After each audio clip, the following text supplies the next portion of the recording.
আসলে আমরা কিন্তু অনেক ধরনেরই খাবার খেয়ে থাকি সবসময়। আর ডিফারেন্ট কিছু যদি হঠাৎ করে খাওয়া হয় তখন কিন্তু বেশ ভালো লাগে।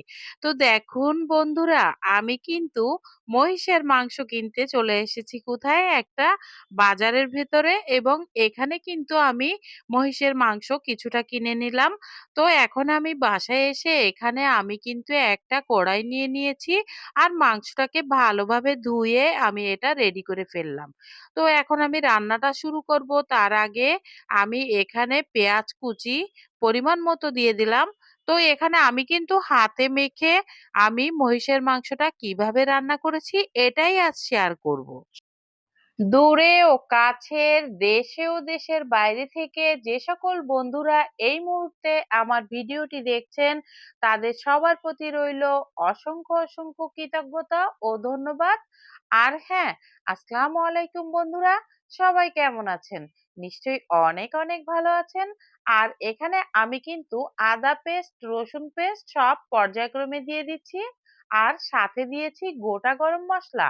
এই যে আমি এখন এই মসলাগুলো সবকিছু কিন্তু একে একে দিয়ে এটাকে আমি কিন্তু সরিষার তেল দিয়ে হাতে মাখিয়ে নিব। তো দেখতেই পাচ্ছেন এখানে কিন্তু আমি পরিমাণ মতো লবণও দিয়ে দিয়েছি।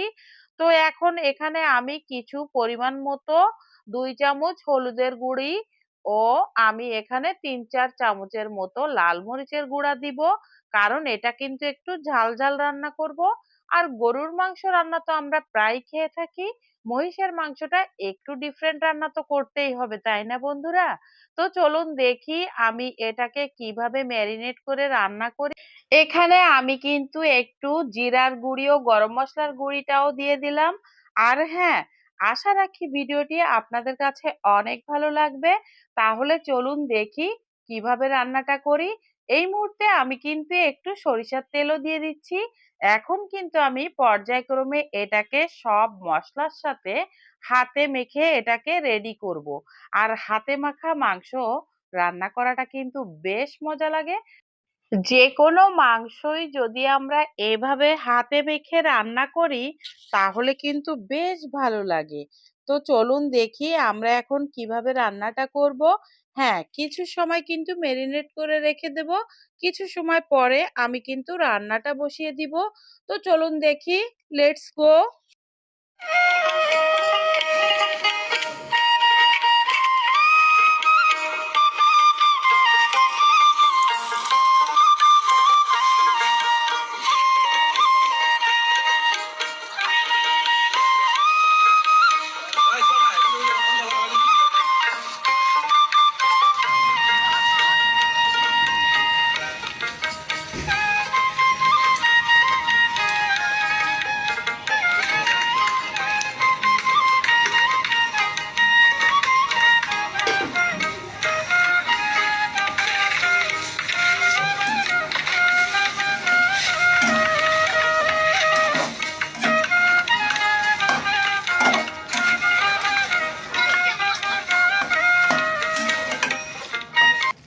তো এই তো আমি কিন্তু এখন চুলায় বসিয়ে দিলাম। তো এখন আমি গ্যাসের ফ্লেমটা একটু জ্বালিয়ে দিয়েছি।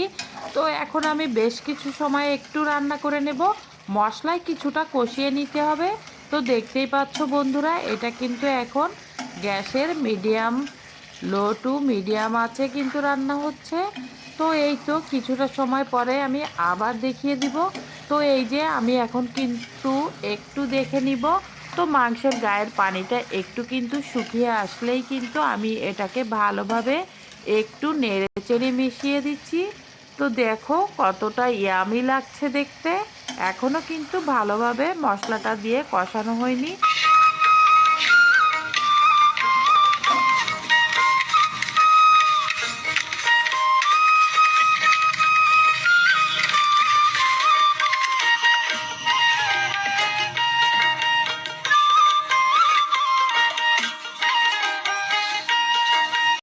এই যে আমার ভালোভাবে কষানোটা হয়ে গেল।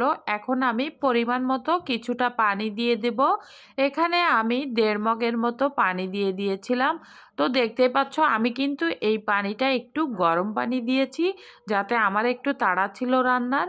তো যা হোক, এভাবে আমি নেড়েচেড়ে এটাকে ভালোভাবে মিশিয়ে বেশ কিছুক্ষণ আমি রান্না করব। তো সাথেই থাকো।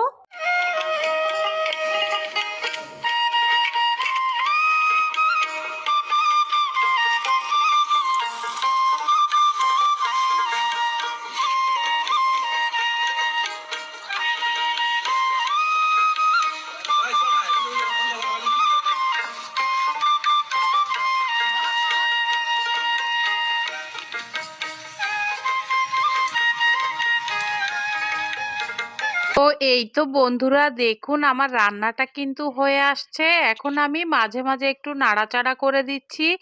আর হ্যাঁ, কিছু সময় আমি ঢাকনা দিয়ে ঢেকেও রান্না করে ফেলেছি। তো দেখুন রান্নাটা কিন্তু শেষ পর্যায়ে চলে আসছে। তো বন্ধুরা, যে সকল বন্ধুরা ভিডিওটি শুরু থেকে শেষ পর্যন্ত ছিলেন সবাইকে অসংখ্য অসংখ্য ধন্যবাদ। আর হ্যাঁ, এখন কিন্তু আমি এখানে টালা জিরার গুঁড়া ও গরম মশলার গুঁড়ি আমি কিছুটা দিয়ে দিলাম। আর বন্ধুরা, যে কোনো মাংস বা তরকারির শেষে যদি আপনি গরম মশলার গুঁড়িটা হাতে বানানো দিয়ে থাকেন, তাহলে দেখবেন রান্নাটা একটু অন্যরকম স্মেল এবং সুস্বাদু হয়ে থাকে। তো যা হোক, যে সকল বন্ধুরা আমার সাথে সব সময় আছেন তাদেরকে জানাচ্ছি লেমাস জার্নি পরিবারের পক্ষ থেকে অসংখ্য অসংখ্য ধন্যবাদ। তো দেখতেই পাচ্ছেন আমার রান্নাটা কিন্তু প্রায় হয়ে গিয়েছে। তো যারা এখনো পর্যন্ত লাইক কমেন্ট শেয়ার করেননি, যদি আপনাদের ভালো লেগে থাকে ভিডিওর কোনো অংশ, তাহলে প্লিজ অবশ্যই একটা গঠনমূলক কমেন্টস রেখে যাবেন। আর হ্যাঁ, ভিডিওটি ভালো লাগলে অবশ্যই কিন্তু কমেন্টস করতে ভুলবেন না।